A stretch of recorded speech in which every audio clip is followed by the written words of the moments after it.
श्री राजू बिस्ता जी।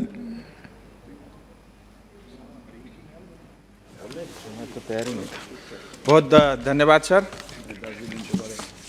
मैं इस जो रेड्डीपा जी ने जो रेजोल्यूशन मूव किया उसके ऊपर बोलने के लिए खड़ा हूं। और उससे पहले सर, क्योंकि सौगता मैं उनकी बहुत इज्जत करता हूं, उम्र में भी बड़े हैं और बहुत ज्ञानी हैं, लगा लीजिए कान में। लेकिन टीएमसी में एक समस्या ये है कि जो ये बोलते हैं वो तो ममता दीदी को सुना देते हैं, लेकिन बदले में इनको जो जवाब मिलता है वो कभी नहीं सुनाते। इसीलिए मैं इस बार आपसे आग्रह करूंगा, जो मैं कह रहा हूं वो भी जरूर उनको सुनाएं और जरूर पूछे। मैं पश्चिम बंगाल दार्जिलिंग से आता हूं और please Bista ji, Bista ji sir, ये मुझे बीच में डिस्टर्ब कर रहे हैं। You address to chair. Sir, मैं नया सांसद हूं मुझे लगता है, लेकिन मेरे भी राइट उतने ही हैं जितने सौगता के हैं। No, why you are going there? Sir, you come to... sir मैं ये कहना चाह रहा हूँ, देखिए पश्चिम बंगाल की जो विशेषता है और आज़ादी के समय जो पश्चिम बंगाल था और आज का पश्चिम बंगाल मैं आपके समक्ष रखना चाहता हूँ। पहले तो मैं क्षमता बताना चाहता हूँ। सर, पश्चिम बंगाल में 200 किलोमीटर का कोस्ट लाइन है, यानी आप इंपोर्ट एक्सपोर्ट कर सकते हो व्यापार के लिए। दूसरी बात, 4500 किलोमीटर से ज़्यादा की जो है रेलवे लाइन है। 4500 किलोमीटर की सड़क नेशनल हाईवे या स्टेट हाईवे है। छोटी और बड़ी पीएमजीओएस के सड़कें मिला दो तो 90,000 से ज़्यादा का जो है सड़क लाइन है। एग्रीकल्चर सबसे ज़्यादा हो सकता है क्योंकि वर्षा सबसे अधिक पश्चिम बंगाल में होता है।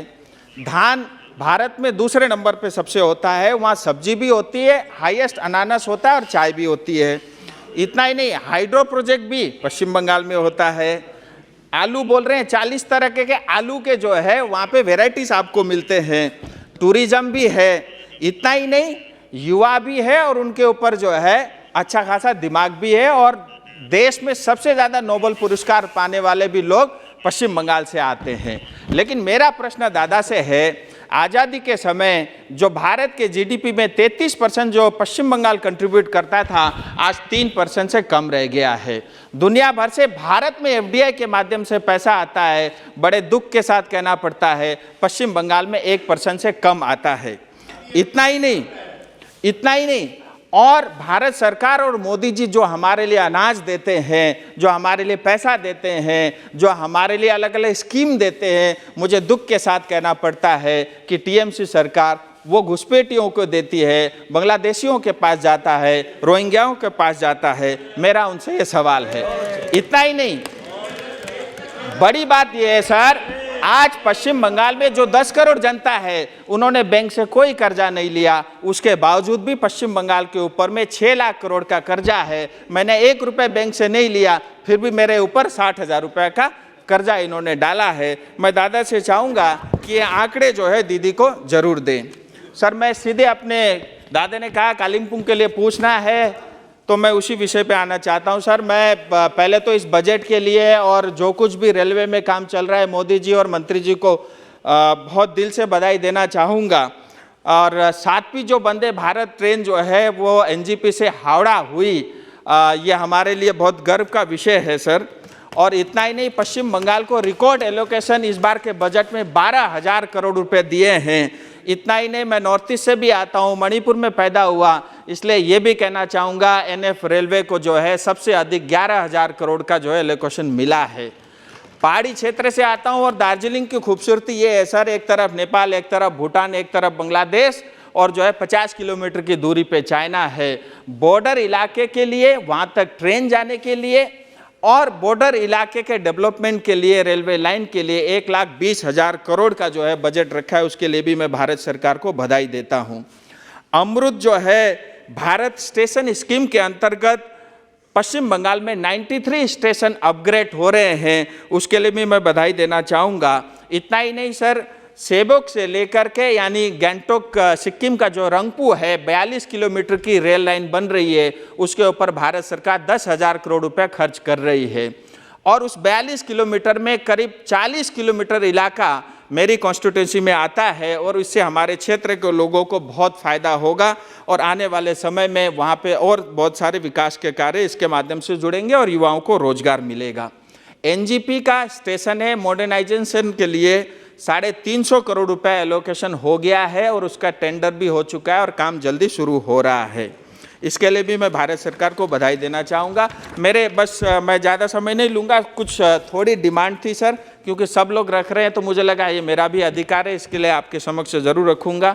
वंदे भारत ट्रेन जैसा सिलीगुड़ी से हावड़ा चलता है, ऐसे ही हमारी जनता की इच्छा है कि एनजीपी या सिलीगुड़ी से गुवाहाटी के बीच में भी एक वंदे भारत ट्रेन हो। सिलीगुड़ी स्टेशन, गांधी जी भी वहाँ गए हैं, हेरिटेज है, उसको बचाने के लिए जो है अच्छा, मंत्री जी बोल रहे हैं कि उसकी घोषणा भी हो गई, यानी वंदे भारत ट्रेन गुवाहाटी और जो है सिलीगुड़ी के बीच में चलेगी। सर आपने बोल दिया, ये बुलेट निकल गया, वापस नहीं आ सकता। इसी तरह सर मैं ये चाहूँगा कि सिलीगुड़ी जो एक हेरिटेज स्टेशन है उसका अपग्रेडेशन हो और नए रेलवे लाइन जैसे सेवक और रंगपू के बीच बन रहा है। मेरी जानकारी में यह है कि अल्टीमेटली रंगपू से गैंगटोक जाएगी और गैंगटोक से नथुला तक, यानी नथुला बॉर्डर तक हम लोग पहुँच सकेंगे। इसी तरह सिलीगुड़ी से कालिम्पोंग, क्योंकि कालिम्पोंग ब्रिटिश के समय में सर कालिम्पोंग के पास तक जाने का जो है गेल खोला बोलते हैं, वहाँ तक था, अभी वो पूरी तरह जो है तबाह हो गया है। तो जनता की इच्छा है सिलीगुड़ी से कालिम्पोंग और मिरिक को जो है नक्सलबाड़ी से जोड़ने की भी योजना चल रही है, इस काम में तेजी लाया जा सकता है। और सर तिस्टा से लेकर के बिजनबाड़ी पश्चिम बंगाल के सबसे बड़ा ब्लॉक है, शायद दादा को भी जानकारी में होगा। अगर और एक समय सबसे ज़्यादा पूरा व्यापार जो है सिक्किम से लेकर पश्चिम बंगाल वो पहाड़ी क्षेत्र का वहीं होता था, केंद्र बिंदु होता था। तो तिस्टा से बिजनबाड़ी के बीच में जो है रेलवे लाइन हो। और सर एक बड़ा विषय है, ये पूरे हिंदुस्तान में एक बहुत बड़ा इशू है, जो रेलवे लाइन या रेलवे के ज़मीनों में बहुत कई सौ साल से लोग वहाँ पे बसे हुए हैं और असमंजस की जीवन वो जीते हैं। मेरा रेलवे मंत्री से अनुरोध है कि इसका स्थायी समाधान, इसका परमानेंट सॉल्यूशन होना चाहिए। सिलीगुड़ी में 1 नंबर वार्ड, 4 नंबर, 7 नंबर, 18, 24, 28, 35, 48 इतने सारे वार्डों में जो है लोग रहते हैं, इसका परमानेंट सॉल्यूशन हो। और टीएमसी जो एनजीपी के अंदर में जो सिंडिकेट राज चलाती है, अवैध कब्जा कर रखा है, उसको भी बंद हो। अंत में डीएचआर की बात करना चाहूँगा। सर डीएचआर दार्जिलिंग की आत्मा है और डीएचआर के बगैर जो है दार्जिलिंग अधूरा है। यूनेस्को की मान्यता मिली हुई है, 150 साल पुराना उसका इतिहास है। सर डीएचआर की आज जो स्थिति है बहुत अच्छी नहीं है, बहुत ही गंदे कोचेस है, मेरा आपसे निवेदन है कि कोचेस जिस तेज़ी के साथ परिवर्तन होने चाहिए उस तेज़ी के साथ नहीं है। स्टेशन अपग्रेड होना चाहिए दार्जिलिंग का, करसंग, सोनादा और घूम का। और वहाँ पे जो हिल में, क्योंकि 95% लोग जो है नेपाली में बोलते हैं, लेकिन नेपाली में साइन बोर्ड नहीं है, नेपाली और हिंदी और जो है अंग्रेजी में साइन बोर्ड होने चाहिए। वहाँ पे जो भी जॉब निकलते हैं सर, क्योंकि लोकल लोग उस टेक्नोलॉजी को समझते हैं, जो ब्रॉडगेज वाले आप दार्जिलिंग में ले जाके बिठा दोगे वो समझेगा नहीं, क्योंकि उन्होंने जीवन भर उस रेल को देखा है। तो उसी पीढ़ी को मिले, उनको प्रायोरिटी मिले तो इससे अच्छा होगा। तीनधारे में वर्कशॉप है, उसका अपग्रेडेशन चल रहा है। तीनधारे में ही एक छोटा अस्पताल है रेलवे का, मैं मंत्री जी से निवेदन करूंगा कि अगर उसको अपग्रेड कर सके तो हमारे क्षेत्र की जनता के लिए बहुत उपयोगी होगा। और सर लोगों की डिमांड है कि एनजीपी, क्योंकि पूरा जो है रेवेन्यू, मतलब पूरा उस क्षेत्र का रेवेन्यू कलेक्शन एनजीपी में होता है, लेकिन हमारे जो है डिवीजन ऑफिस जो है वो कटिहार है, बिहार में है। वो लालू जी के समय ले गए थे, ममता दीदी उसको ले नहीं पाई। तो मैं चाहता हूँ सर कि वो आपके शासन में अगर वो वापस जो है एनजीपी में अगर वो डिवीजन ऑफिस आ जाता है, क्योंकि वहाँ एक्टिविटी 80% है और रेवेन्यू भी वहाँ पे 80% आता है, तो ये बहुत उपयोगी होगा। और अंत में मैं एक बार फिर भारत के प्रधानमंत्री और मंत्री जी को बधाई दूंगा।